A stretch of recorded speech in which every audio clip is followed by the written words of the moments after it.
할렐루야. 네, 반갑습니다. 오늘은 베드로 이야기 말씀 떡을 떼겠습니다. 주님께서 사역을 시작하셨습니다. 공생애라고 하죠. 사적인 삶을 다 보내시고, 사적인 삶을 다 보내시고 이제 공생애로 들어갑니다. 공적인 삶입니다. 하나님께서 때를 정하시고 지금부터 말씀을 선포하라. 그때가 약 30세쯤이라고 성경 기록하고 있습니다. 지금의 나이 30세면 청춘이지만 그때 나이 30세면 상당한 나이입니다. 청춘을 다 보내고 이제 지금으로 표현하면 나이 한 60, 70 정도 되는 나이입니다. 인생의 연륜이 가득하실 때입니다. 그때부터 복음을 전하셨습니다. 복음을 전하시면서 주님은 사람을 찾으십니다. 왜냐하면 하나님은 사람을 통해서 섭리를 하시기 때문에 이 복음을 받아들일 자가 누군지, 그리고 이 복음의 대를 이을 자가 누군지, 주님의 살아생전에 말씀을 선포하시고 말씀을 듣고 하나님의 영광을 나타내고 구원받는 역사가 아니었습니다. 구약 4,000년 동안 아담 이후 내려온 그 역사는 지금 이때를 위함이었습니다. 지금 이때를 위해서 4,000년 동안의 역사가 이어져 왔습니다. 그래서 주님은 이 복음을 대를 이어야 하는데, 왜냐하면 주님 혼자서 유대 땅을, 이방 땅을, 로마 땅을, 그리고 아시아 전 지역을, 소아시아죠, 말씀을 선포하실 수 없었습니다. 예수님 혼자서는 되지 않았습니다. 그래서 반드시 예수님 자신을 믿어주는 제자가 필요했습니다. 그래서 불꽃 같은 눈으로 땅을 살펴보셨습니다. 그러는 가운데 예수님은 많은 사람들을 만나게 되고, 그리고 예수님의 사역을 하시기 전에 먼저 하실 수가 없었습니다. 왜? 예수님은 일찌감치 본인의 사명을 알고 있었습니다. 이미 다 알고 계셨습니다. 그런데 예수님이 먼저 사역을 할 수 없는 이유는 하나님께서 준비하신 섭리가 있었습니다. 하나님의 계획이 있었습니다. 바로 예수님이 자기 자신을 증거하기 전에, 예수님을 스스로 증거하기 전에 누군가 예수님을 증거해 줘야 합니다. 누군가. 그것이 바로 세례 요한이었습니다. 하나님은 세례 요한을 준비시키셨습니다. 그래서 예수님이 사역하시기 전에 세례 요한이 와서 모든 유대 땅의 민심을 평정시켰습니다. 아담 이후 하나님의 역사를 논하고, 그리고 하늘에서 구름 타고 오시는 하나님이 아니라 사람을 통해서 역사하신다는 것. 이 유대 땅에서 그리스도 메시아가 난다는 것을 선포했습니다. 우리가 지금은 로마의 속국이지만 로마에서 이 만왕의 왕이 탄생되는 것이 아니라 이 유대 땅에서, 지극히 작은 이 땅에서 그리스도 메시아가 탄생한다는 것을 선포했습니다. 그리고 백성들의 마음을 평탄케 했습니다. 굽었던 마음을 바로잡고, 그리고 교만이 하늘을 치닫는 사람들, 그 산들을 다 깎아버렸습니다. 그리고 세례 요한이가 선포하는 말씀에 사람들은 귀를 기울이기 시작했습니다. 세례 요한은 자기를 증거한 것도 아니고 하나님의 역사를 증거했습니다. 그리고 그리스도 메시아가 온다는 거예요. 그러니까 지금 주여 주여 하는 자들은 다 가짜다라고 했습니다. 다 가짜다, 진짜가 아니다. 아직 진짜가 오지 않았다. 가지 마라. 자기가 그리스도 메시아라 그래도 가서는 아니 된다. 내가 증거하는 자가 그다라는 말씀을 선포하기 시작했습니다. 내가 받았다. 왜? 제사장들이, 바리새인들이 선포하는 말씀과 세례 요한이가 선포하는 말씀은 너무나 달랐습니다. 한마디로 세례 요한이가 주는 말씀이 너무 맛깔스러웠다는 거죠. 그 시대의 영적인 셰프였습니다. 셰프. 생긴 것도 샤프하게 생겼습니다. 패션도 끝내줍니다. 패션이. 낙타 껍데기를 입고 다니는 낙타 옷. 멋있어요. 몸도 건장하고 가문도 좋았고 제사장의 가문이었습니다. 영적인 백이 단단했습니다. 세례요한이가 마음껏 외쳤습니다. 하늘로부터 내려오는 말씀을 지냈으니 얼마나 영적인 힘이 강했겠습니까? 그래서 간원들도 와서 무릎을 꿇고, 그리고 제사장 바리새인들의 말씀을 듣고 아멘하는 사람들이 세례요한을 쫓기 시작했습니다. 세례요한은 백성들의 마음을 평탄케 만들었습니다. 주님이 오셔서 마음껏 역사를 하실 수 있게끔. 그래서 주님이 딱 등장하시면 세례요한은 사회만 보면 끝나는 겁니다. 사회만 보고 이제 그리스도 메시아라고 하는 그분이 단상에 있어서 말씀만 전하면 되는 것입니다. 이 모든 연출을 하나님이 다 하셨습니다. 그런데 어느 날 세례요한이가 받아버리잖아요. 성령이 머리 위에 거하는 그다라고 하나님한테 계시를 받았는데 그대로 일어납니다. 자기가 세를 주고 있을 때 성령이 임하는 모습을 봤습니다. 바로 그는 예수였습니다. 예수님이었습니다. 깜짝 놀라죠. 세례요한은 얼마나 갈등이 됐을까? 세례요한이가 결국에는 자신의 소명을 다 하지 못합니다. 다 못했습니다. 세례요한이가 이제 예수님을 받아들이고 예수님을 믿고 공식적으로 선포하지 못했습니다. 자기의 제자들을 다 불러 모아놓고 성령 부흥 집회를 했어야 됩니다. 성령 집회를 할 때 팡 때려야 하는데, 내가 분명히 온다 하지 않았냐. 오실 그이가 바로 지금 왔다. 자, 모시겠다. 그러한 대집회를 했어야 되는데 이때를 놓쳤습니다. 뒤에서 간혹 가다가 소곤소곤 됐는데 본문에 들어갑니다. 요한이가 이제 세례요한입니다. 세례요한이가 생각이 깊었습니다. 왜냐하면 자기가 그토록 기다렸던 그리스도가 왔습니다. 그래서 궁시렁궁시렁 되죠. 제자가 있는데 요한이가 예수님을 보고 하나님의 어린 양이로다. 하나님의 어린 양이로다. 어린 양은 제단에 올라가는 제물이었습니다. 제단에 올라갔습니다. 제사상에 올라가는 제물이었는데 예수님을 보고 어린 양이다 하였습니다. 한마디로 예수님이 하나님 앞에 드려지는 어린 양이다.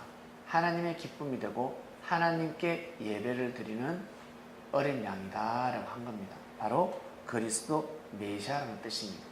비유입니다. 비유. 그러니까 제자들이 깜짝 놀라죠. 깜짝 놀랍니다. 두 제자가 세례요한의 말을 듣고 예수님한테 갑니다. 진짜인지 아닌지 가서 또 확인을 하는 거죠. 사람은 확인을 해봐야 되지 않겠습니까? 예수님한테 갑니다. 예수께서 돌이켜서 그 쫓는 것을 보시고 뭐라 가로되 너희들이 무엇을 구하느냐? 너희들이 알고자 하는 것이 무엇이냐라고 합니다. 너희들이 궁금한 것이 무엇이냐? 가로되 랍비여 어디 계시노이까? 어디 계시오니까 하였습니다. 랍비는 번역한 뭡니까? 바로 선생입니다. 선생. 어디 계시오니까 이것이 뭡니까?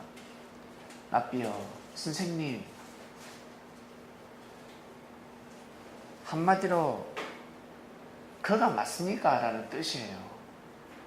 하나님의 뜻이 어디에 있습니까? 라는 겁니다. 하나님의 뜻이 어디에 있습니까? 왜? 뜻이라 그러면 목숨을 거는 사람들이기 때문에. 뜻이다 그러면 목숨을, 자기의 몸을 던지는 자들이었어요. 이 제자들은. 그렇기 때문에 묻습니다. 어디 계시오니까? 예수께서 뭐라고 합니까? 예수님이 가라사대 와보라. 와보라. 와보라. 와보라. 와서 말씀을 들어봐라 라는 뜻입니다. 그러므로 저희가 가서 계신대를 보고 그날 함께 가니 때가 제 10시쯤 되었더라. 요한의 말을 듣고 예수를 쫓은 두 사람 중에 하나는 시몬 베드로의 형제 안드레입니다.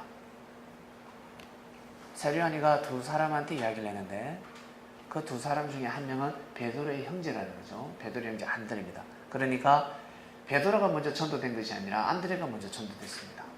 안드레가 먼저 예수님이 그리스도구나, 우리가 기다리는 사람이었구나, 세례요한 우리 선생님이 늘 증거했던 그분이 오셨구나, 저분이구나 라는 것을 믿게 됐습니다. 그러니까 안드레가 이제 해야 될 일이 무엇입니까? 자기가 예수를 만났으니까 베드로에게 쫓아가서 이 사실을 알려야 되는 겁니다. 베드로에게 쫓아가서 얼마나 입이 근질근질 하겠습니까? 왜? 기다렸기 때문에 그렇습니다. 그토록 기다렸기 때문에, 기다리는 자가 왔기 때문에 가서 말을 할 수밖에 없습니다.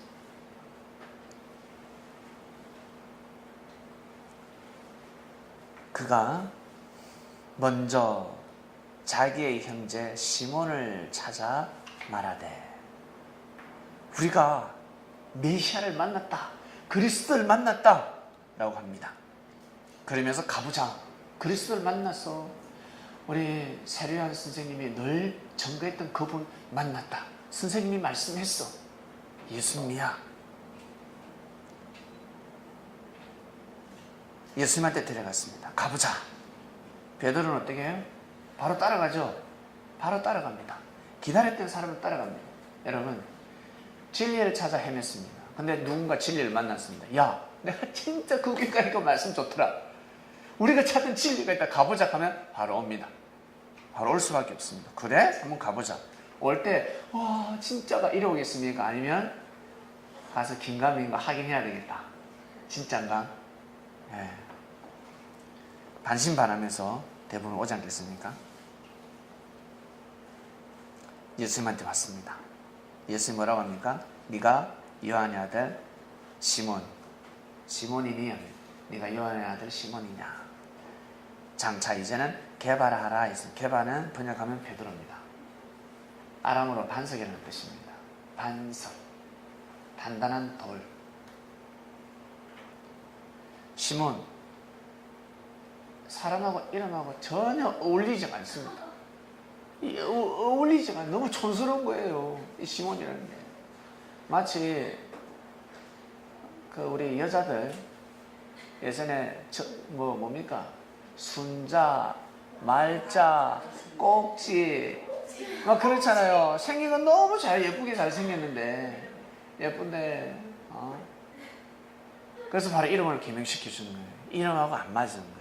큰 인물인데 아니라는 거예요. 큰 인물이라는 거죠. 너는 큰 인물인데 이름하고 맞지 않는 거예요. 바로 바꿔줍니다. 왜? 이미 베드로는 믿음이 달랐습니다. 예수님이 만나본 사람들 중에 베드로는 너무 견고한 단단한 돌이었습니다. 반석 같은 자였습니다. 어떤 일에서도 끼어지지 않는 자였습니다. 그렇기 때문에 예수님이 사람을 보고 바로 이름을 줬습니다. 사람을 알아보신 겁니다. 너는 베드로라고 하라 하였습니다.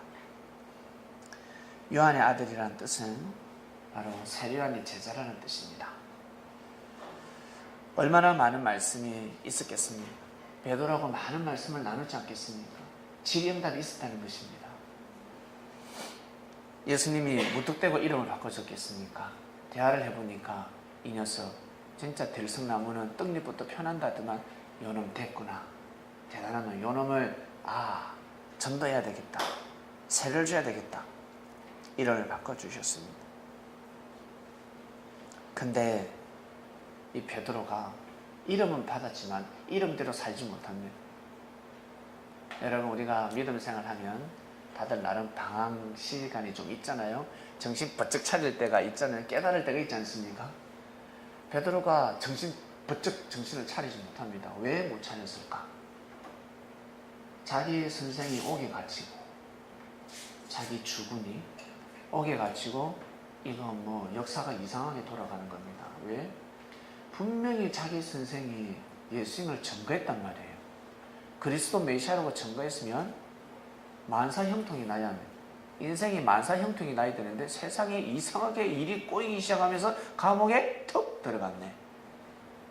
풀려난다는 말도 있고 죽는다는 말도 있고. 그런데 또 세례요한이가 뭐라 했습니까? 세례요한이가 옥에서도 그가 맞다 믿으라 이 소식은 없습니다. 그러니까 믿고 따르라 이런 말은 없어요. 그러니까 이 제자들이 베드로 또한 마음이 심숭심숭했습니다. 그리고 선생이 직접 예수님을 쫓지 않으니까 베드로 또한 쉽사리 예수님을 바짝 쫓을 수가 없었습니다. 항상 멀리서 점검만 했습니다. 본인이 가야 되는데 제자들에게 증거해서 제자들을 보내고 그것도 많은 제자들 앞에서 대집회를 통해서 증거하는 것이 아니라 속으로 모임할 때마다 설쩍설쩍 흘립니다. 앞뒤가 안 맞죠. 그래서 베드로 또한 이름은 받았지만 이름대로 살지 못했습니다. 그러던 어느 날 무리가 옹이하여 하나님의 말씀을 들으세. 예수는 게네사렛 호숫가에 있어서 호숫가에 두 배가 있었습니다. 어부들이 배에서 고기 잡으려고 그물을 씻고 있었습니다. 예수님이 시몬의 배, 베드로가 어부지 않습니까? 베드로가 어부인데 베드로에게 배를 청합니다. 배 두 개가 있었는데 베드로의 배가 하나 있었어요. 베드로에게 배를 좀 빌립니다. 베드로에게 배를 빌립니다. 왜? 예수님은 베드로 오늘 이 녀석 오늘 내가 이 작살내야 되겠다. 이 녀석을 내가 꼭 배를 버리고 쫓게 만들어야 되겠다. 지금 배에 미쳐가지고 지금 그물을 낚을 때냐는 거지. 지금 고기 잡을 때냐는 거지. 지금 저는 지금 정신 못 차리네. 장사하러 다니는 말세 때는 시집도 안 가고 장가도 안 가는데 사업도 안 한다 그러는데 저 녀석이 지금 그물에 미쳐가지고 지금 배에 미쳐가지고 지금 안 되겠다는 예수님이 작정하셨습니다.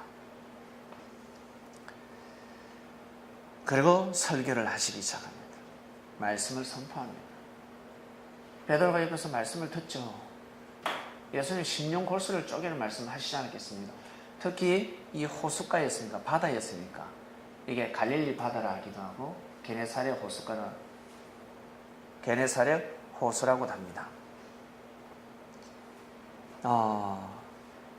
엄청 크죠, 이 호수가. 예수님이 어떤 말씀을 하셨을까? 물가에서 복음을 전하시기 때문에 물고기 비유를 하시지 않았겠습니까? 천국은 마치 바다와 같다. 바다에 각종 물고기가 있는 것처럼 천국에는 아무 고기가 들어가지 않는다. 아무나 천국에 못 가듯이 아무나 너희들 믿음 생활 못하지 않냐. 좋은 고기를 어부가 가져가듯이 나쁜 고기, 병든 고기는 던져버리지 않냐. 그것처럼 섭리는 아무나 갈 수가 없다. 하나님의 말씀을 아무나 받아들일 수가 없다. 말씀을 하시기도 하고 아주 깊은 말씀을 하셨습니다.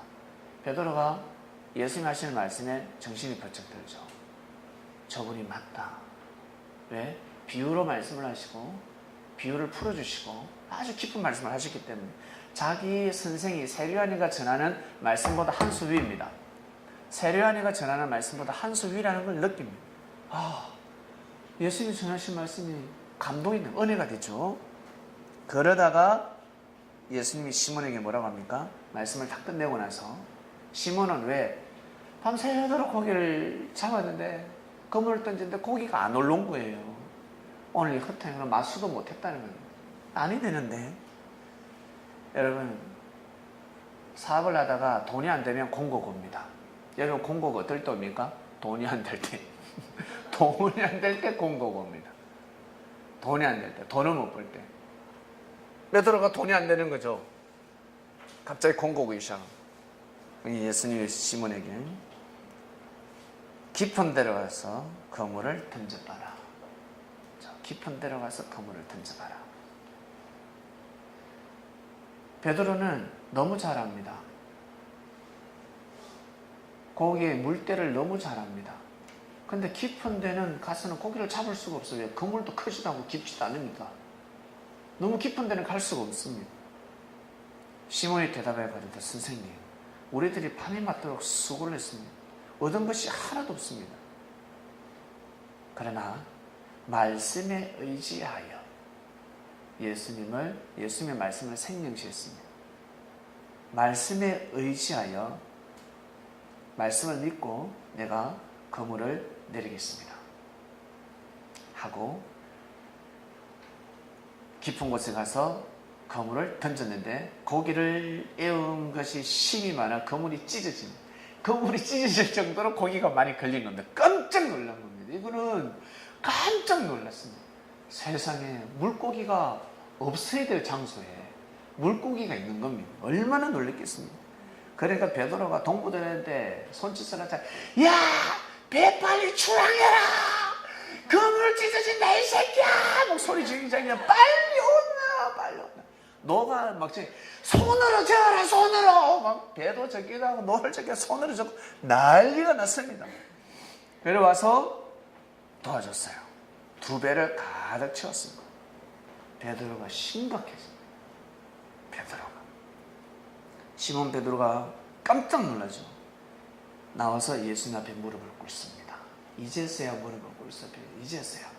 자기의 어려운 문제를 해결해 주고 나서 그제서야 무릎을 꿇게 됩니다. 무릎을 꿇으면서 엎드립니다. 주여, 나를 떠나소서. 나는 죄인이라는 겁니다. 왜? 그동안 예수님을 절대 믿지 못한 겁니다. 예수님을 절대 믿지 못했다는 것입니다. 이 하나로 베드로는 예수님 앞에 무릎 꿇고 사죄를 드립니다. 저는 죄인입니다. 예수님을 의심했다는 거죠. 절대 못 믿었다는 거예요. 그럴 때 예수님 뭐라고 하셨습니까? 예수님이 또 말씀을 하셨을 겁니다. 천국은 마치 바다에 지고 각종 물고기를 모으는 그물과 같으니 그물에 가득하며 물가를 끌어내어서 앉아서 좋은 것은 그릇에 담고 못된 것은 내어버리지 않냐. 역사가 시작됐다. 나와 같이 물고기를 잡으러 가자. 천국은 바다와 같다. 풍랑이 치고 가만히 있어서는 잡을 수가 없다. 물고기를. 너와 생각이 다르지 않냐. 너는 얕은 물에 그물을 던져야 된다고 했지만 나는 깊은 곳에 가서 던지라고 했다. 결국 내 말이 맞지 않냐. 나를 따르라. 믿으라. 섭리가 도래했다. 말씀을 하시는 겁니다. 나와 같이 해야 될 일이 있다. 옆에 있는 사람들이 놀래버리지 않습니까? 모든 사람이 고기 잡힌 것을 보고 놀래버립니다. 세베대의 아들로서 시몬의 동업장 야고보, 요한도 놀래버리고 기가 찰 어르신 고기가 많이 잡혔거든요. 왜? 사람 물질이 약하니까 물질이 넘어갑니다. 야, 놀랍다. 예수님이 시몬에게 무서워 말라. 나를 따르라. 이제 후로는 네가 사람을 취하리라. 사도로 삼으십니다. 사도는 무엇입니까? 앞으로 예수님의 대행을 해야 될 사람들입니다. 보냄을 받아야 되는 사람들. 사도라는 뜻은 보냄을 받는다는 뜻입니다. 하나님으로부터 보냄을 받는다는 뜻입니다. 제자로 뽑습니다. 그리고 마태복음에는 또 기록하고 있습니다. 갈릴리 해변에 다니다가 두 형제고 베드로라는 시몬과 그 형제 안드레 바다에 그물을 던지는 것을 보고 저희는 어부라 말씀하시되 나를 따라오너라. 내가 너희로 사람을 낚는 어부가 되게 하리라 하였습니다. 사람을 낚는 어부가 되게 하리라 하니까 저희가 배들을 육지에 대고 모든 것을 버려두고 예수를 쫓근을 했습니다. 이제는 배를 버리고 주님을 쫓는 삶이 되었습니다. 마음이 쫓았다는 건 마음이 이제 주님한테 갔다는 겁니다. 배를 버려버리고 배를 쓰레기 버리듯이 버린 것이 아니라 사마리아인의 물동이를 버리고 주를 쫓듯이 베드로가 배를 버리고 주를 쫓습니다. 그전에는 배에 매여가지고 자기 사업에 매여가지고 예수님을 쫓지 않았습니다. 그런데 이제는 자기의 삶을 이제는 예수님을 쫓습니다. 예수님의 진정한 제자가 된다는 겁니다. 그리고 여기에서 일어나는 배, 이 사업은 섭리를 도모하기 시작합니다. 모든 것을 하늘 앞에 드렸다는 뜻입니다. 투자할 만한 가치가 있다는 겁니다. 여러분, 투자를 할 때 어떨 때 투자를 합니까? 가치가 있을 때 투자하지 않습니까? 베드로는 모든 것을 투자합니다. 왜? 그리스도를 만났기 때문에, 메시아를 만났기 때문에, 야, 이거 투자할 가치가 있다는 겁니다. 그래서 모든 것을 버립니다. 모든 것을 버렸다는 것은 하늘 앞에 드렸다는 뜻입니다. 주님과 같이 경영을 해 나가는 겁니다. 이러한 인생을 살았습니다. 베드로는. 그러던 어느 날 마태복음 17장 24절 가버나움에 이르니 반세계를 받는 자들이 베드로에게 와서 세금쟁이입니다. 세금을 거둡니다. 성전을 사용하는 자들은 성전세를 내야 합니다. 반세계를 받는 자들이 베드로에게 와서 너의 선생이 반세계를 내지 않는다. 헌금을 하지 않는다. 내야 되지 않겠냐? 왜 안 냅니까? 냅니다. 기다리세요. 왜 반세계 돈도 아니니까. 집에 들어가서 예수님한테 여쭤봅니다. 베드로가 자의적으로 해결할 수 있었지만 항상 주님과 의논했습니다. 예수께서 가라사대 시몬아 네 생각은 어떠냐? 세상 임금이 네게 관세를 받냐? 정세를 받냐? 자기 아들한테 받니? 백성들한테 받니? 라고 했습니다. 왕자한테는 세금 안 받잖아요. 당연히 백성들한테 세금을 받죠. 그렇지. 타인에게 받습니다. 예수께서 가라사대 그러면 아들들은 세를 면하리라. 면하지 않냐? 한마디로 나는 세금을 안 내도 된다는 뜻입니다. 나는 세금 안 내도 되지 안 내도 되잖아. 근데 이들이 모른다. 그러나 우리가 저희를 오해케 하지 않기 위해서 네가 바다에 가서 낚시를 던져라. 낚시를 던져 먼저 오르는 고기를 가져서 주둥아리를 살짝 열면 돈 한 세개를 얻을 것이니 가져다가 나와 너를 위하여 주라 라고 합니다.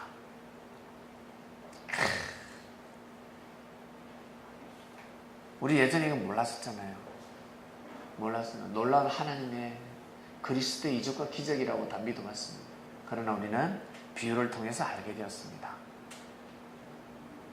분명히 사람을 낚는 어부가 되게 하리라 하였습니다. 사람을 낚는 어부가 되고 나서 또다시 바다에 가서 낚시를 던지라는 것은 이건 진짜 고기잡이가 되라는 뜻이 아니라 사람을 통해서 헌금을 내도록 하라. 준비된 사람이 있다는 것입니다. 준비된 사람이다. 물질 준비된 사람이 있다. 그리고 예수님 반세겔 한 세겔이 없었겠습니까? 베드로 호주머니에도 있었습니다. 헌금이 많이 들어왔습니다. 그러나 기존의 헌금을 가지지 아니하고 또 다른 하나님은 하나님의 승리를 주님 알고 계셨기 때문에 베드로야 나가봐. 나가면 이 물질을 해결해 줄 사람이 있다. 뜻 있는 사람이 있다는 것입니다. 마가복음 보겠습니다. 갈릴리 해변으로 지나다가 시몬과 그 형제 안드레에게 바다에 그물을 던지는 건 너희는 어부였습니다. 어부. 진짜 어부였는데 예수께서 가르치되 나를 따라오느라 하였습니다. 내가 너희로 사람을 낳는 어부가 되게 하리라. 그물을 버려두고 쫓았습니다. 그물을 버리고 쫓았다는 겁니다. 그런데 또다시 가서 진짜 고기를 잡아라. 그 뜻이 아니라는 거죠. 마태복음 13장에 답이 있습니다. 천국은 마치 바다에 치고 각종 물고기를 모는 그물과 같으니 그물에 가득함에 물가를 끌어내고 좋은 그릇에 담고 좋은 것은 그릇에 담고 못된 것은 내어 버리느니라. 살이 포동포동한 물고기, 성장한 물고기는 그릇에 담고 아직 먹지 못하는 고기들, 아직 어린 물고기들이 있습니다. 그들은 놓아줘야 되지 않냐라는 뜻입니다. 천국은 바다와 같다. 바다에 많은 물고기가 있는 것처럼 사람들이 있지 않냐라는 뜻입니다. 사람에게 복음을 전하라는 뜻입니다. 낚시를 던지라는 것은 복음을 전해주라. 은혜를 주도록 하라. 그러면 해결된다라는 뜻이었습니다. 이렇게 주님은 제자들을 양육시키셨습니다. 교육시켰습니다. 많은 교육을 시키셨습니다. 많은 말씀을 하셨습니다. 예수께서 이르시되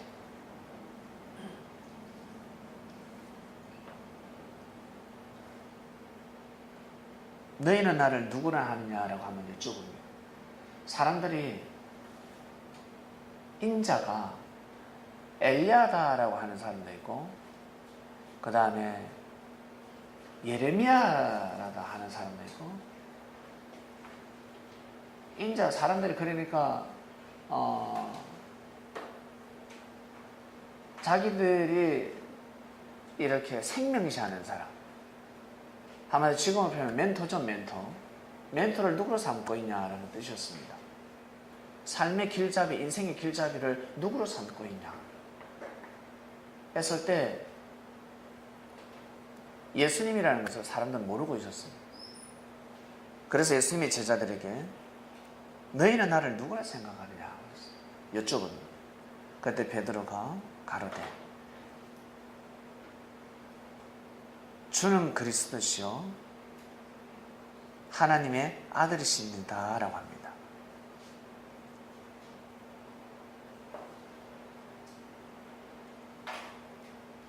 그러니까 예수님이 이 말을 아무에게도 하지 말라라고 합니다. 말을 하지 말라. 그러면서 하시는 말씀이 가라사대 인자가 많은 고난을 받고 장로들과 대제사장들과 서기관들에게 버림받게 된다.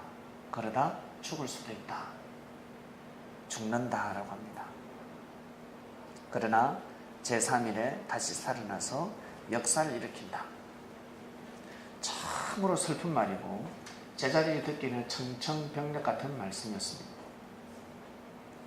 또 무리에게 이르되 뭐라고 했냐면 누구든지 나를 따라오려거든 자기를 부인하고 날마다 제 십자가를 지고 나를 쫓으라 했습니다. 나를 쫓아라.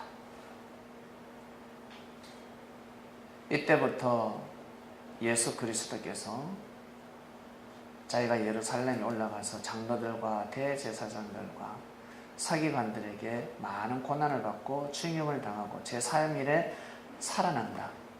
내가 다시 영으로 와서 성령을 부어줄 것이다. 제자들에게 가르쳐줍니다. 그러니까 베드로가 어떻게 해요? 베드로가 들고 일어나죠. 베드로가 예수를 붙들고 간하여 가로되 간청을 합니다. 주여 그런 마음을 먹지 마소서. 그런 말씀하지 마소서. 이 일이 결코 주님께 미치지 아니하리라. 미치지 않습니다. 절대 미치게 하지 않습니다.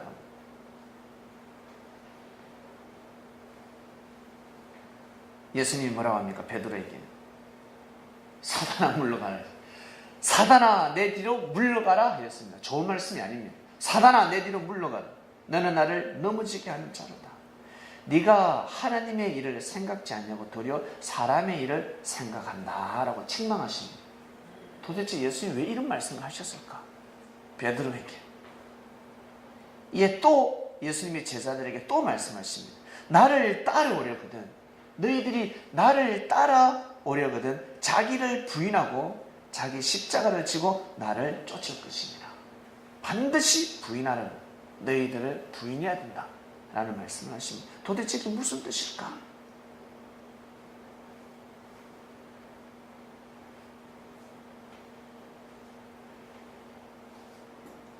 그러다 예수님이 뭐라 하십니까?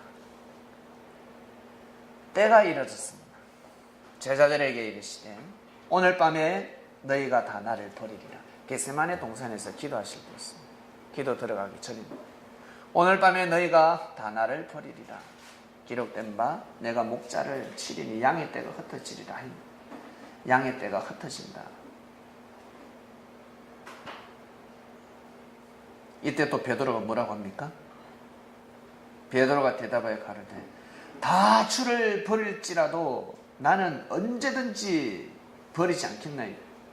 예수께서 가라사 내가 진실로 진실로 네게 이르노니 오늘 밤 닭 울기 전에 네가 3번 나를 부인하리라. 너는 나를 부인한다 라고 합니다. 그러니까 베드로가 또 뭐라고 합니까? 베드로가 그러되 내가 주와 함께 죽을지언정 주와 함께 죽을지언정 주를 부인하지 않겠나이다 하니까 옆에서 전부 제자들도 우리도 부인하지 않습니다 라고 제자들이 전부 다 같이 우리도 주를 배반하지 않을 겁니다. 주를 부인하지 않을 겁니다. 죽어도 같이 죽을 겁니다 라고 했습니다. 여러분 이러한 일이 있었습니다. 재미나는 이야기 한 가지 해드리겠습니다. 옛날 유대 땅에 한 의원이 있었습니다.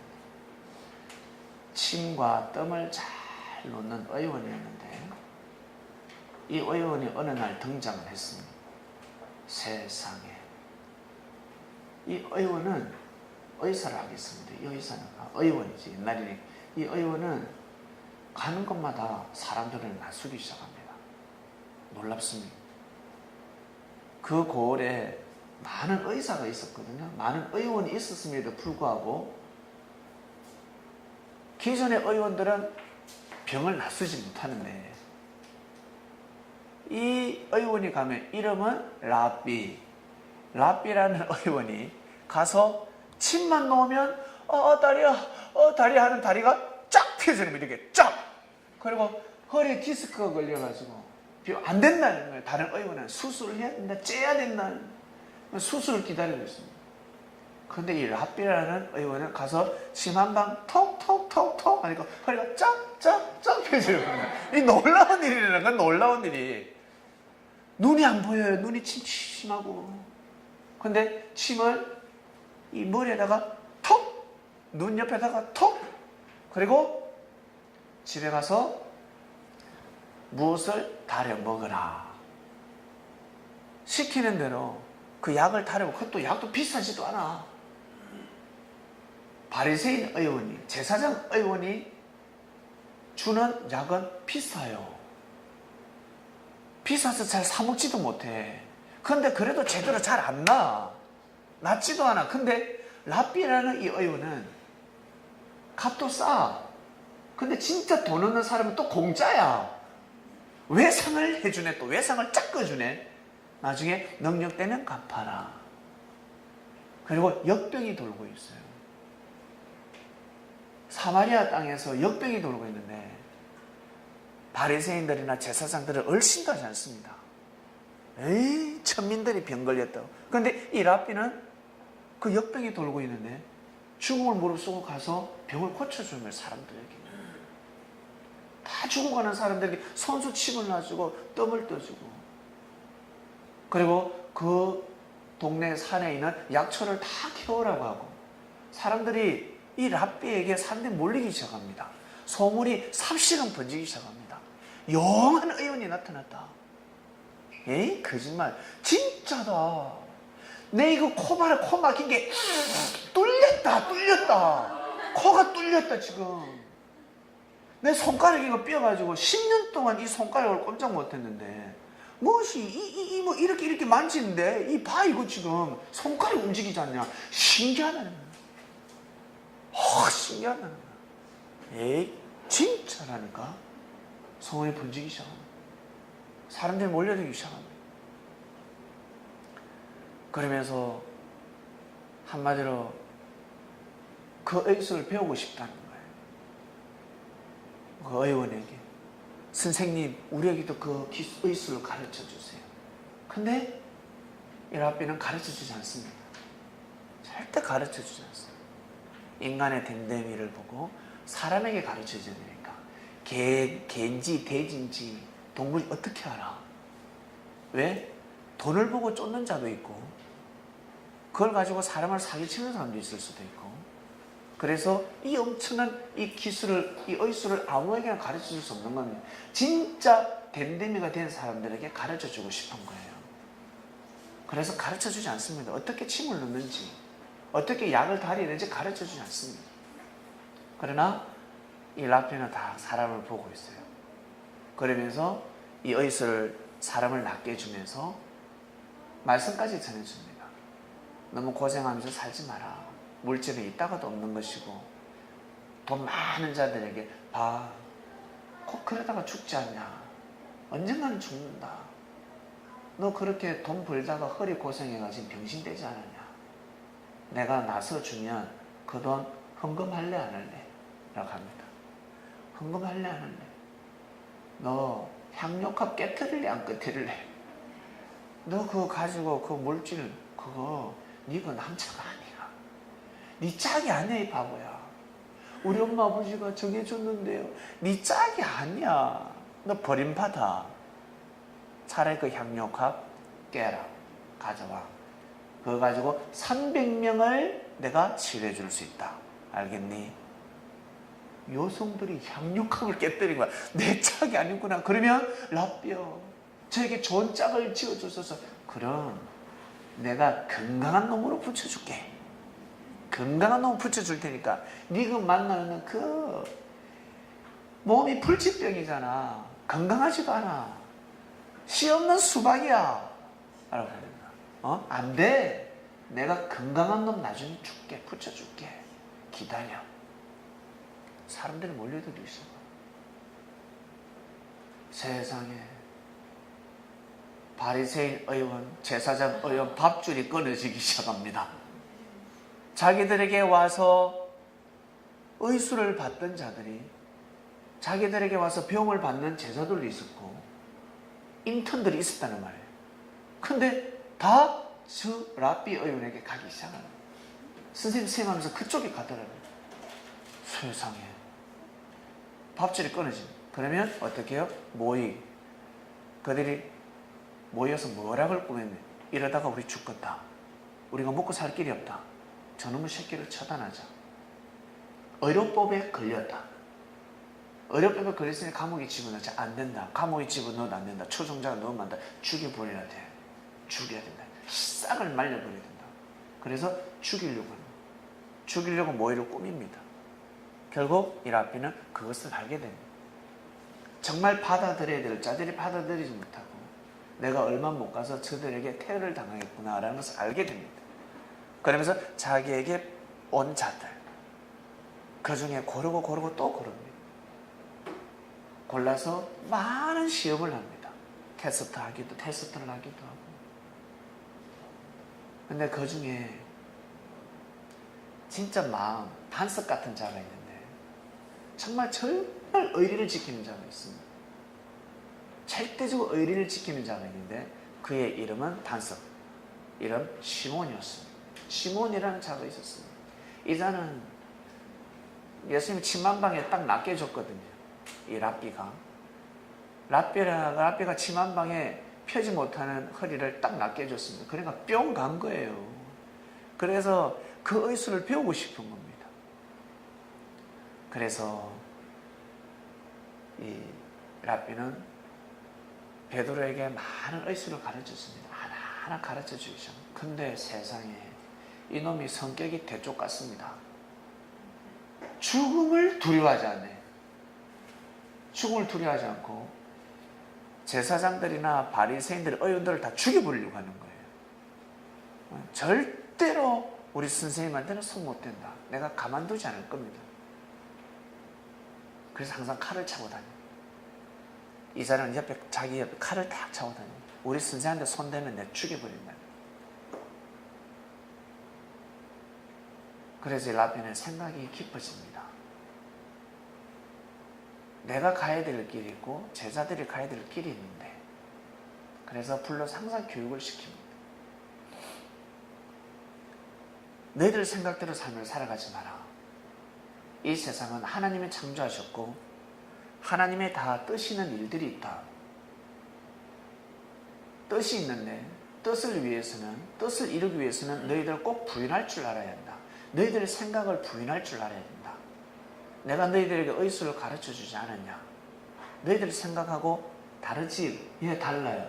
그럼 너희들의 생각대로 하면 너 병자를 고치지 못하듯이 너희들의 생각대로 감정대로 하면 하나님의 뜻을 못 이루는 거야.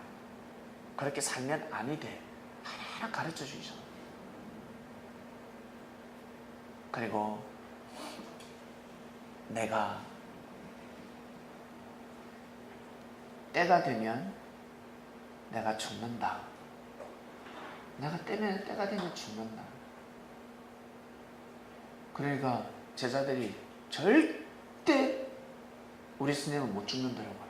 절대 죽을 리가 없습니다. 그 중에 베드로가 제일 완강합니다. 때가 이르면 다 도망가되 베드로 저 녀석은 도망가지 않고 나와 같이 이 길을 걸어갈 것 같거든요. 죽으면 죽으리라는 마음을 가졌기 때문에 저 녀석은 꼭 살려야 하는 겁니다. 저놈만큼은 살려야 됩니다. 저놈은 아직 죽을 때가 안 됐다는 거죠. 왜? 대를 이어야 되니까. 반드시 의술을 대를 이어야 합니다. 그래서 다시금 베드로를 불러서 이야기를 합니다. 베드로야, 사실은 내가 너한테 할 말이 있다. 나는 내가 이 가지고 있는 이 의술은 모든 환자 병을 다 낫을 수 있는 의술이다. 내가 이것을 너한테 다 전수시켜 주겠다. 의술의 만병통치 의술의 열쇠를 너한테 주겠다. 내가 시키는 대로 침을 놓으면 다 낫게 한다. 내가 가르쳐주는 의술을 도용하면 모든 사람을 치유해 줄 수 있다. 땀을 놓을 자리 땀을 놓고 침을 놓을 자리 침을 놓고, 그리고 내가 만물, 하나님이 창조하신 만물 약초들을 내가 적은 이 보감이 있다. 이 보감을 내가 줄 테니까 이걸 가지고 있으면 사람의 체형에 따라서 체질에 따라서 다 다르다. 내가 여기에 다 적어놨으니까 내가 이걸 네한테 준다. 대신 꼭 이거 시킨 대로, 이 적힌 대로 하라. 네 생각을 절대 넣으면 아니 된다. 큰일 난다. 생명이 죽는다. 그리고 나는 옛날에 왕의 주치의였다. 그러나 모함으로 쫓겨났고, 이것은 왕이 바라고 원하는 뜻을 이룰 수 있는 의술이다. 모든 백성들을 살릴 수 있는 의술이다. 그러나 나는 모함을 받아서 쫓겨났고, 이 의술을 반드시 네가 지켜야 된다. 지켜라. 이 의술을 반드시 생명시하라. 목숨 걸고 지켜야 된다. 선생님 같이 지켜요. 같이 해요. 저는 진짜 선생님 옆에서 시다발 하겠습니다. 저는 선생님 옆에서 도와줄게요. 옆에서. 선생님이 하세요. 저 선생님 없이는 안 됩니다. 안 된다. 네가 가야 될 길이고 내가 가야 될 길. 내가 가야 될 길이다. 그때가 다가오고 있다고 했습니다. 베드로는 완강히 절대 안 된다. 내가 다 받아들이지만 내가 선생님만큼은 내가 목숨 걸고 지키겠습니다. 내 손모가지를 잘라서라도 지키겠습니다. 내가 선생님 대신 내가 죽겠습니다까지 이야기합니다. 그러던 어느 날 세상에 겟세마네 동산에서 의술을 논하고 있을 때 군사들이 들이닥칩니다. 천부장도 들이닥. 천부장은 1000명의 군사를 거느린 장군입니다. 지금도 1000명의 군사를 거느린 장군이 큰데 그 당시 때는 완전히 이거죠. 최고입니다. 최고. 그리고 쇠뭉치, 도깨비 방망이 들고 왔습니다. 왜 왔을까? 여러분 왜 왔을까? 성전에서 복음 전하고 있을 때도 잡아갈 수 있잖아. 낮에도 잡아갈 수 있단 말이에요. 근데 왜 밤에 왔을까? 다 죽여버리려고. 다 죽여버리려고. 싹 다 그냥 죽여버리려고 온 겁니다. 예수님, 이 랍비는 그것을 알죠. 군사들이 들이닥쳐서 깜짝 놀랍니다. 이제는 물은 없어졌습니다. 알고 보니까 그 랍비 밑에서 회계를 담당했던 유다라는 사람이 있습니다. 유다라는 제자가 군사를 이끌고 왔습니다. 그늘 의수를 논하는 그 자리는 겟세마네 동산이라고 일반 사람들이 잘 모르는 곳이거든요.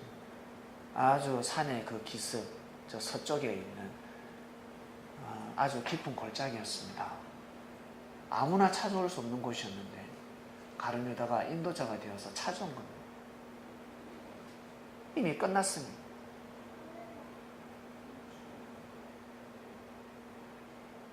그래서 랍비는 제자들의 생각과 랍비는 생각이 다릅니다. 제자들은 어떤 제자들은 어떻게 하면 도망갈고 라는 제자도 있었고, 베드로 같은 제자는 선생을 지켜야 됩니다. 내가 죽으면 죽었지, 끝까지 내가 몸부림치면 우리 선생을 지켜야 돼. 이 녀석 언제든지 칼을 뽑으려고 폼을 잡고 있고, 근데 이 랍비는 제자들을 다 살려야 되는 겁니다. 이제는 살 수 없는 동착, 살 수 없는 운명에 놓여졌습니다. 그래서 나만, 내 몸만 주면 된다는 거죠. 이 제자들을 다 살려야 되는 겁니다. 제자들이 있어야 이 의술이 전해지니까. 의술을 다 전파했는데 그 중에 베드로에게 모든 의술을 다 줬는데,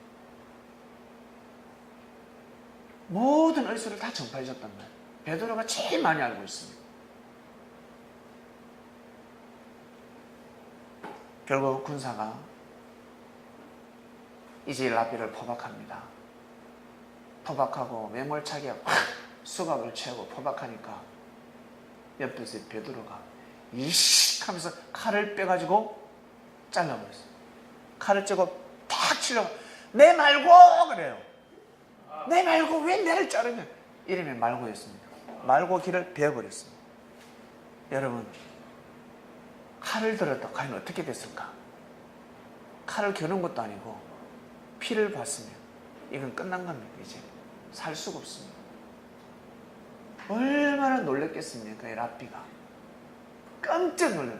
칼을 든 자는 반드시 죽게 되어 있습니다. 이제는 이 제자는 베드로는 죽을 수밖에 없는 겁니다. 죽을 수밖에 없는 겁니다. 심각한 사안이 벌어졌습니다. 그때 이 랍비가 성령의 역사를 발휘합니다. 베드로를 책망하고, 야! 내가 언제 칼을 들면, 칼을 들면 칼로 망한다 하잖아요. 예이놈아. 엄청난 심판을. 거기 있는 병사 말고가 기 잘렸는데 당황하기 시작합니다. 자기 편을, 자기 제자를 책망하니까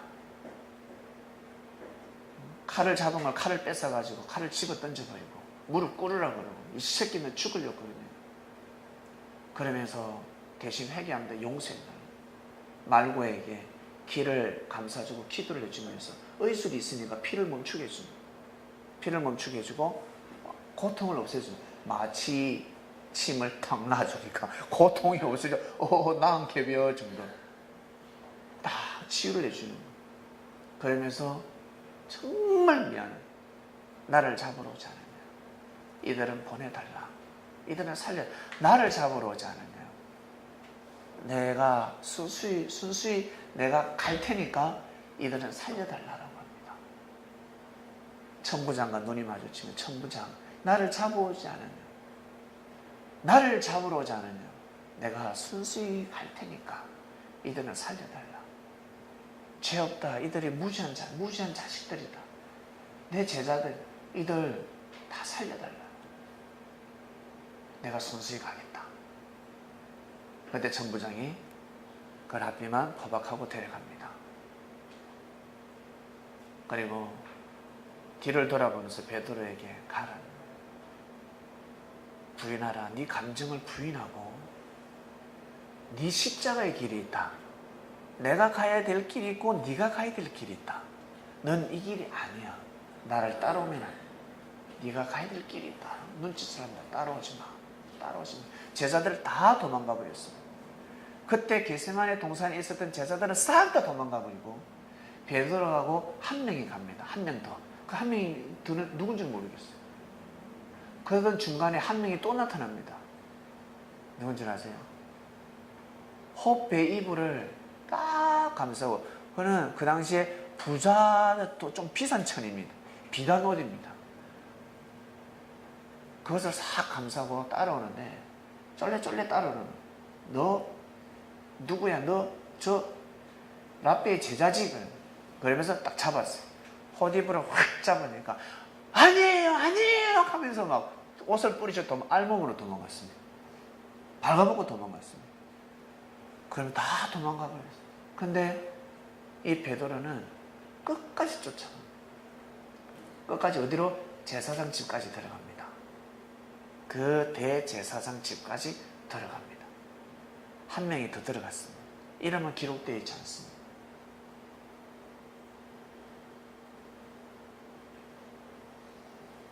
라삐는 이제 고문을 당하고 고신을 받습니다.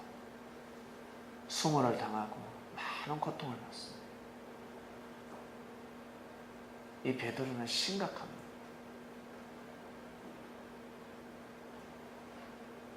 자기 선생의 고통 소리를 듣죠. 자기 선생의 신음소리를 듣고, 이건 어떻게 할 도리가 없는 거예요.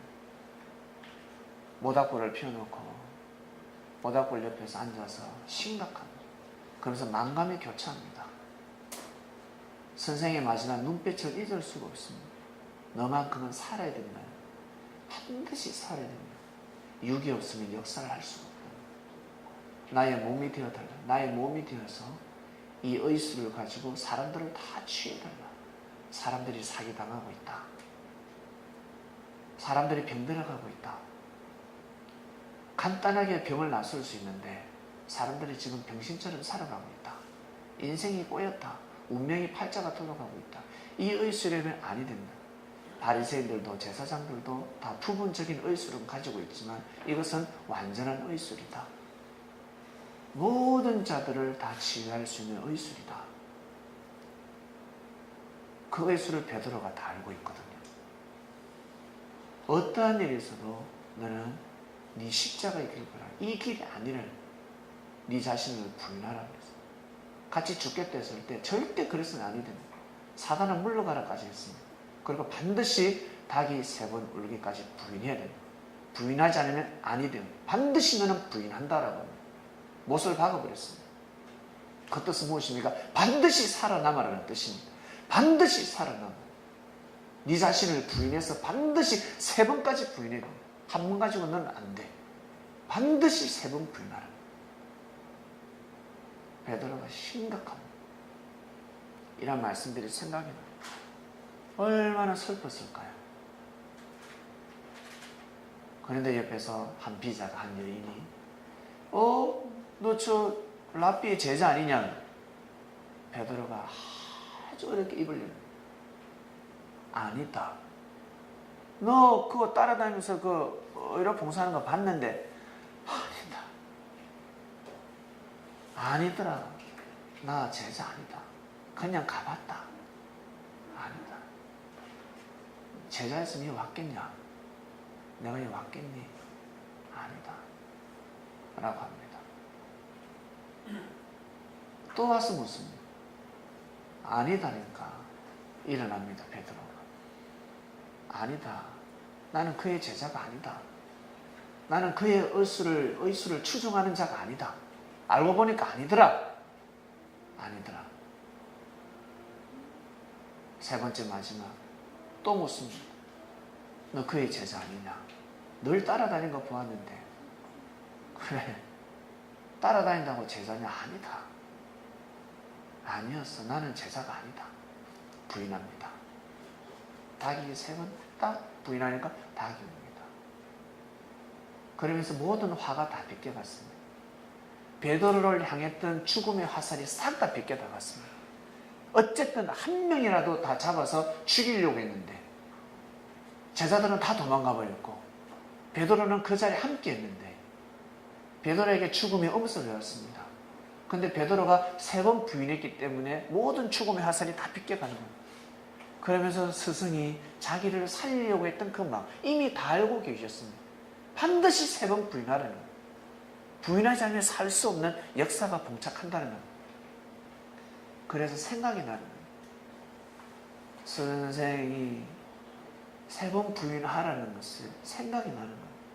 나를 살리려고 하셨구나. 그래서 가슴이 뭉클해서 울면서 뛰쳐나갑니다. 유대 땅에 이런 일이 있었습니다. 베드로는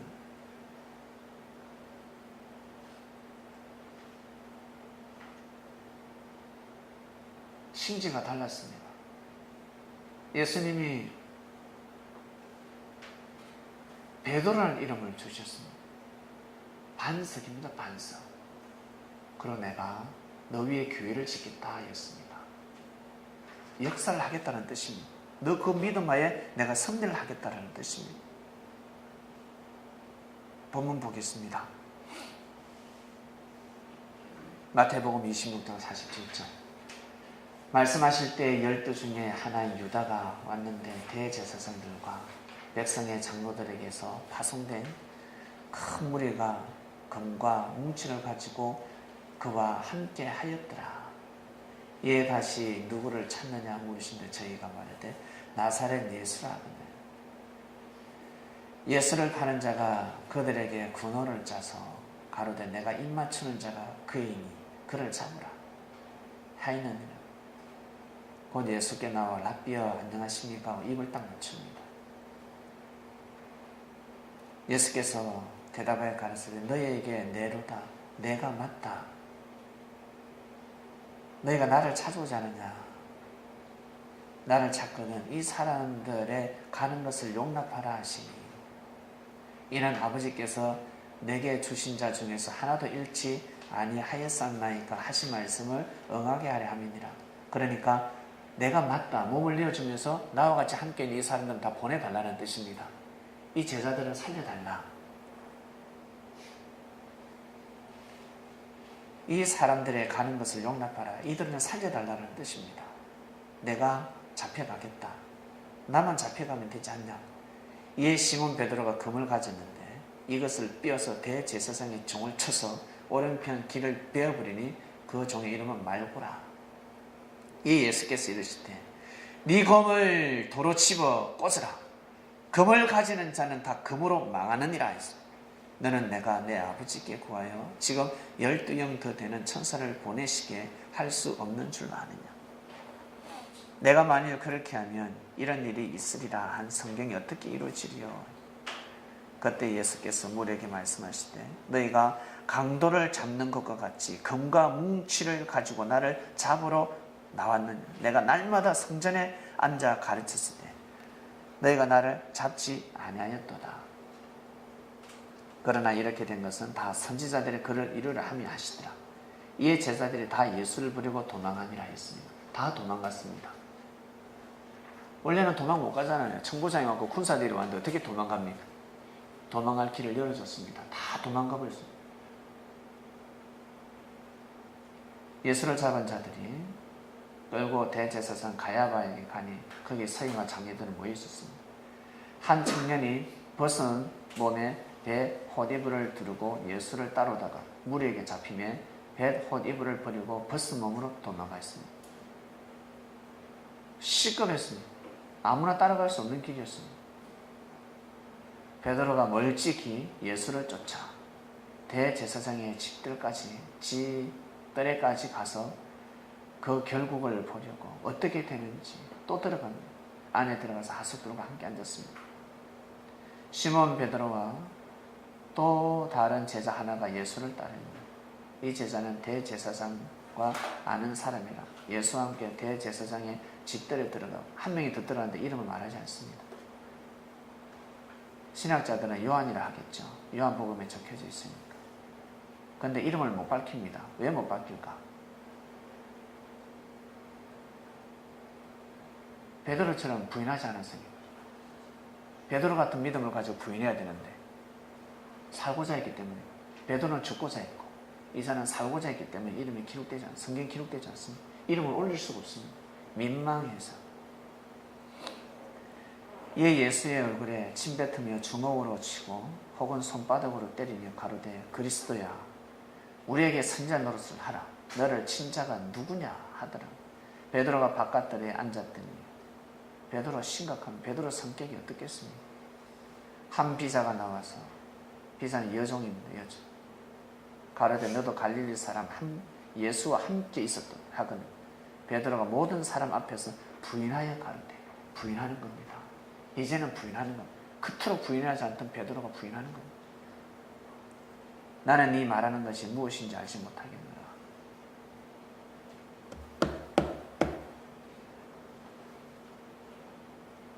네가 지금 무슨 말하는지 모르겠다는 겁니다. 나 아니다라는 뜻이죠. 내한테 그런 질문하지 마라. 나는 모른다. 앞문까지 나아가니 다른 비자가 저를 보고 거기 있는 사람들이 말할 때 이 사람은 나사렛 예수 함께 있었도다 하며 베드로가 맹세하고 또 부인하여 가로되 내가 그 사람을 알지 못하노라 하더라. 조금 후에 그때 섰던 사람들이 나와 베드로에게 이르되 너도 진실도 그 당이라. 네 말소리가 너를 표명한다고. 너 분명히 그 당이지 않냐? 예수를 쫓지 않았냐? 예수를 그리스도 메시아라고 섬기지 않았냐? 저가 저주하며 맹세해 가로되 나는 그 사람을 알지 못한다 하였습니다. 하니 닭이 울어버립니다. 이에 베드로가 예수의 말씀에 닭이 울기 전에 네가 3번 나를 부인하리라 하시니 생각나서 밖에 나와서 심히 통곡합니다. 베드로가 순간 겁이 많아서 겁 때문에 무서워서 두려워서 부인한 것이 아닙니다. 끝까지 평소에 예수님이 베드로를 살리고자 했던 그 말씀, 부인하라는 말씀, 베드로에게 항상 부인하라 했습니다. 너는 부인해야 됩니다. 그것을 반드시 부인해야 된다. 나를 살리고자 하는 그 마음을 부인해야 됩니다. 나와 같이 죽고자 하는 마음을 반드시 부인해야 된다는 걸 가르쳤습니다. 그러지 않으면 네 뜻을, 너를 향한 하나님의 뜻을 이룰 수 없다라고 가르쳤습니다. 그것이 이제 생각나는 겁니다. 자기를 살리고자 하셨구나. 그래서 그토록 밀어붙이셨구나. 밤낮으로 밀어붙이셨구나. 밤낮으로 그 의술을 가르쳐 주셨구나. 시간이 얼마 없었구나. 깨달은 겁니다. 가라사대 너희는 나를 누구나 하느냐? 시몬 베드로가 대답하여 가로되 주는 그리스도시요 살아계신 하나님의 아들이십니다. 이것이 생각나는 겁니다. 베드로가. 예수께서 가라사대 바요나 시몬아 네가 복이 있도다. 이를 네게 알게 하신 이는 혈육이 아니요 하늘에 계신 내 아버지시니라. 하나님이 베드로에게 큰 은혜를 주신 겁니다. 그래서 네가 깨닫는 것이다. 이것은 네가 자의로 깨닫는 것이 아니라는 거예요. 하늘로부터 성령을 받았다는 것입니다. 그런 이 제자가 죽었어야 되겠습니까? 아니 된다는 것입니다. 또 내가 네게 이르노니 너는 베드로라. 내가 이 반석 위에 내 교회를 세우리니 엄부의 권세가 이기지 못하리라 했습니다. 예수 이미 예언하셨습니다. 엄부의 권세가 이기지 못하리라. 내가 천국의 열쇠를 네게 주리니 네가 땅에서 무엇이든지 매면 하늘에서도 매일 것이요 네가 땅에서 무엇이든지 풀면 하늘에서도 풀리리라 하였습니다. 사도 중에 사도였습니다. 제자들 중에 머리가 되는 자였습니다. 제자들 중에서도 리더자가 있어야 되지 않겠습니까? 머리라는 것입니다. 왜? 사공이 많으면 배가 산으로 갑니다. 그 중에 이미 머리를 정한 제자입니다. 모든 것을 다 위임했습니다. 이 자에게, 베드로에게 모든 것을 위임했습니다.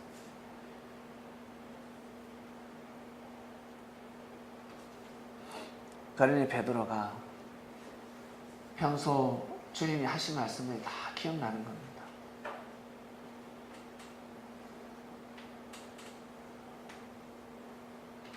사도 바울이가 전하고 있습니다. 베드로에게 역사하사 그를 할례자의 사도로 삼으시니가 또한 내게는 역사하사 나를 이방인에게 사도로 삼으느니라 했습니다. 할례자는 뭡니까? 예수님 살아생 전에 세례받은 자들입니다. 이들에게서 사도로, 리더자로 삼은 겁니다. 또 내게 역사하사 나를 이방인에게 사도로 삼으셨습니다. 이 바울은 예수님의 제자를 가르칠 수가 없어요. 당대 예수님 살아생 전에 예수님한테 말씀을 배운 자들은 손을 댈 수가 없습니다. 베드로만이 할 수가 있습니다. 베드로가 끝까지 함께 때문에 사도라고 합니다. 사도. 그리고 사도가 어떠한 역할을 하는지, 어떠한 역할인지, 위치가 어딘지 그런 데다가 편지를 냈습니다. 너희는 그리스도의 몸이요 그랬습니다. 너희는 그리스도의 몸이요 지체의 각 부분이라.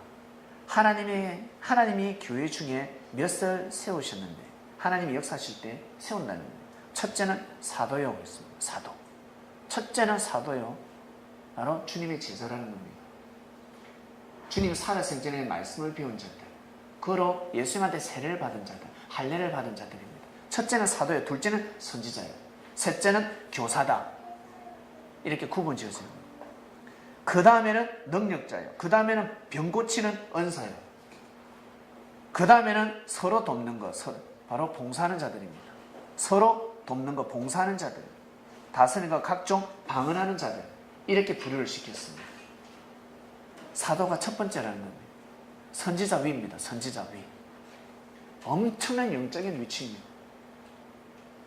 사도가 없으면 그리스도의 역사를 할 수가 없습니다. 본 게 없는데, 원숭이도 봐야 흉내를 내지. 본 게 없는데, 배운 게 없는데 어떻게 해서 역사를 일으킵니까? 어떻게 복음을 전합니까?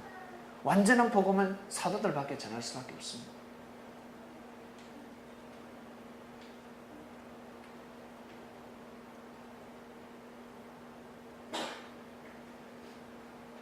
그만큼 사도가 중요했습니다.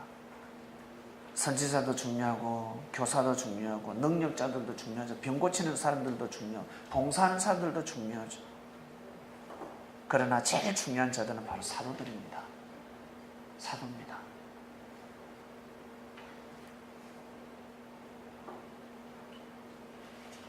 그리고 베드로는 복음을 전하러 다닐 때 아내를 데리고 다녔습니다. 우리가 다른 사도들과 주의 형제들과 게바와 같이, 게바가 누굽니까? 베드로지 않습니까? 베드로와 같이 자매된 아내를 데리고 다닐 권이 없겠느냐 했습니다. 지혜로운 여인이었지 않겠습니까? 이게 베드로의 삶이었습니다. 베드로는 어부에서 사람을 낚는 어부가 되었습니다. 사도가 된 겁니다. 사도. 주님의 몸이 되었습니다. 주님의 몸이 되어서 자신의 십자가의 길을 걸어갔습니다. 처음에는 주님하고 같이 죽고 살렸습니다. 그럴 때마다 베드로에게 부인하라 였습니다.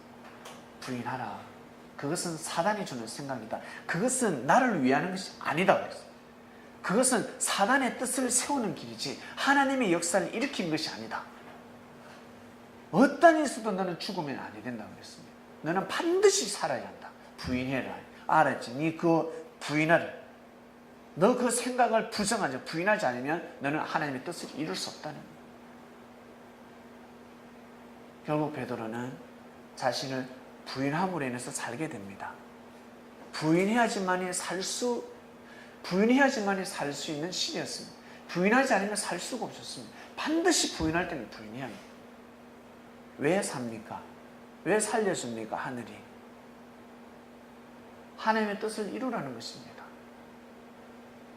하나님의 뜻을 반드시 이루라는 것입니다. 왜? 너희가 배우지 않았냐? 창세부터 감추어진 비유의 말씀을 다 배우지 않았냐? 부분적인 말씀이 아니라는 거예요. 완전한 말씀을 다 가르쳐 줬다는 거예요. 주님께서. 하나님이 어떻게 섭리를 하시는지 다 가르쳐 주셨다는 거예요. 아담과 하와가 왜 그렇게 됐는지, 노아가 왜 그렇게 됐는지, 아브라함이가 왜 쪼개지 못했는지, 모세가 반석을 왜 2번을 쳤는지, 왜 가나안 땅에 못 들어갔는지, 태양이 멈추는 역사가 어떻게 해서 일어났는지, 그리고 하나님이 오시는데 하나님이 어떻게 오시는지, 그리고 말세 때에 일어나는 징조가 무엇인지, 지상천국이 무엇인지, 하나님이 어떻게 섭리를 하시는지를 정확하게 삶 가운데 역사한다는 것을 가르쳐 주었습니다. 휴거가 무엇인지, 부활이 무엇인지, 진정한 사랑이 무엇인지, 영혼육, 영생의 삶이라는 것을 정확하게 가르쳐 줬습니다. 육으로 살면 똑같이 살지만 똑같은 삶이지만 육신의 메인바가 되면, 배의 메인바가 되면 결국에는 너희들 다 영적 죽는다. 다음 생에서 어려움이 너희들 큰일 난다는 거예요. 하나님께서 주시는 뜻을 이룰 수 없다. 하나님의 축복을 받을 수 없다는 거예요. 반드시 배를 버려야 된다. 너희들 생각대로 연애하면 안 된다는 거예요. 반드시 먼저 말씀을 알고 먼저 성장해야 된다. 육뿐만 아니라 마음도 성장해야 되고 영적으로 성장해야 된다. 영적으로 성장한다는 것은 말씀을 다 믿어야 된다는 거예요. 그 말씀을 다 듣고 아멘하고 먹어야 된다는 거죠. 믿어야 된다는 거죠. 그러고 난 후에 짝을 만나야 되지. 육만 성장하니까. 육끼리 성장한 자들은 어때요? 네, 육이 부딪힙니다. 하늘의 뜻을 모릅니다. 먹고 사는데 오직 거기에 혈안이 되어 있습니다. 삶의 이치를 가르쳐 주셨습니다. 부분적인 말씀이 아니었습니다. 완전한 말씀이었습니다. 이것이 그냥 돌고 돌겠습니까? 사람이 없으면 말씀은 이어질 수가 없습니다. 피와 같습니다. 혈통으로 이어지지 않으면, 혈통 승리를 하지 않으면 그 가문이 대를 잇지 못하듯이 사람이 없으면 하늘이 역사를 하실 수가 없는 거예요. 사람이 죽으면 끝나는 겁니다. 사람이 죽으면. 그런 베드로를 살리고자 했습니다. 결국 베드로가 깨닫습니다. 베드로가 부인한 것은 진짜 겁이 많아서 순간 살기 위함이 아니었습니다. 겁쟁이가 아니었습니다. 그렇게 다 제자들이 다 도망간 제자들은 성서는 기록하지 않고 있습니다. 베드로를 통해서 놀라운 새로운 역사가 일어났습니다. 우리 저 유럽에 가면 베드로 성당이 있다면서 해서 가보지 못했는데, 베드로 성당이 세워진 것도 다 이유가 있습니다.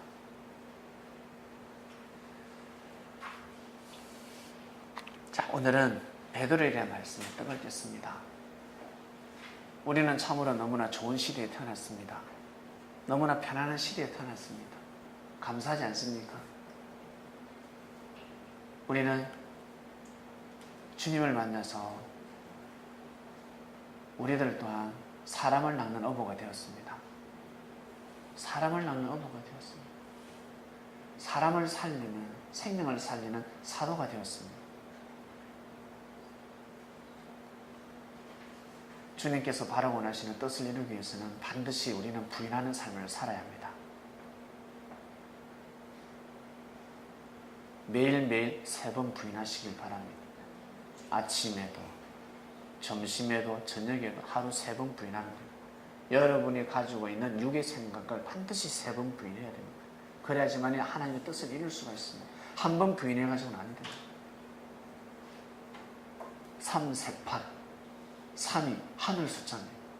한 번 부인할 때 6의 역사가 일어나고, 2번 부인할 때 정신의 역사가 일어나고, 3번 부인할 때 영의 역사가 일어나고, 영, 혼, 육, 온전한 역사를 이루기 위해서는 반드시 3번 부인해야 됩니다. 여러분들의 우리 삶 가운데 3번 부인하는 삶을 살아야 합니다. 2번 부인하고 3번째 자기 생각을 내세우면 안 됩니다. 끝까지 3번 부인해야 됩니다. 하나님의 뜻이 탁 일어날 때까지, 닭이 울 때까지, 하나님의 뜻이 일어날 때까지 반드시 부인해야 됩니다. 베드로 같은 삶을 살아가기를 주님의 이름으로 축원드립니다. 기도하고 마치겠습니다. 하나님 감사합니다. 오늘은 베드로에 대한 말씀에 떡을 떼었습니다. 주님의 은혜입니다. 감춰진 비밀이 드러났습니다. 베드로가 겁이 많아서 부인하는 줄 알았는데 아니었습니다. 당연히 맞지요. 부인할 수가 없지요. 어떻게 해서 뽑은 제자인데, 예수님이 세리요한에게, 그 엄청난 세리요한에게도 베드로라는 이름을 주지 않았습니다. 이미 자신의 사명을 감당하지 못한 영적으로 기스가 났습니다. 그렇기 때문에 주님은 이미 아셨습니다. 그런데 이 베드로는 달랐습니다. 청출어람이라고 자기 선생을 능가하는 제자였습니다. 세례안을 능가할 수 있는 믿음을 가지고 있었습니다. 그래서 베드로라는 이름을 주었습니다. 세례요한에게는 이름을 바꿔주지도 않았는데